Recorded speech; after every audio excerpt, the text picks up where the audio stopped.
এই মুহূর্তের বড় খবর, জম্মুর ওপর ড্রোন হামলার চেষ্টা পাকিস্তানের। এদিন সন্ধ্যায় বেজে ওঠে সাইরেন, কিছু পরেই পশ্চিম আকাশে লাল বাতি দেখা যায়।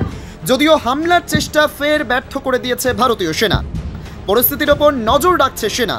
এদিকে অপারেশন সিঁদুরের পরেই ভারতের সীমান্ত ঘেঁষা 15টি জায়গায় হামলার চেষ্টা করেছিল পাকিস্তান, সেটিও ব্যর্থ করেছে ভারত। তবে পুঞ্চ সেক্টরে সেনা শহীদ হন এবং বেশ কিছু আম জনতার প্রাণনাশের খবর রয়েছে। এদিকে ভারতের প্রত্যাঘাতের পর বৃহস্পতিবার রাতে ভারতের 15টি শহরে হামলার চেষ্টা করে পাকিস্তান। সেই চেষ্টাকে ব্যর্থ করেছে ভারতীয় সেনা। জঙ্গি দমনে ভারতের বিরাট সাফল্যের পরও পাকিস্তানের তরফে কোনো হামলা হবে না মুখে সেটা বললেও পাকিস্তান হামলার চেষ্টা চালিয়েছিল, কিন্তু ব্যর্থ হলো বরাবরের মতো। এদিকে ভারতীয় সেনা বৃহস্পতিবার সকালে লাহোরে পাকিস্তানের বিমান প্রতিরক্ষা সিস্টেম ধ্বংস করেছে বলে জানান ভারতের প্রতিরক্ষা দপ্তর। সেনার পক্ষ থেকে আরও জানানো হয়েছে, এখনো পর্যন্ত পাক হামলায় 5 শিশু, 3 মহিলা সহ 16 জনের মৃত্যু হয়েছে।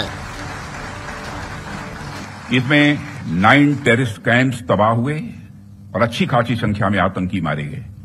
जिस तरह से इस ऑपरेशन को किसी भी इनोसेंट को नुकसान पहुंचाए बिना मिनिमम कोलेटरल डैमेज के साथ अंजाम दिया गया, वह इसलिए संभव हो पाया क्योंकि हमारे formidable and professionally trained armed forces के पास इक्विपमेंट भी हाई क्वालिटी के थे।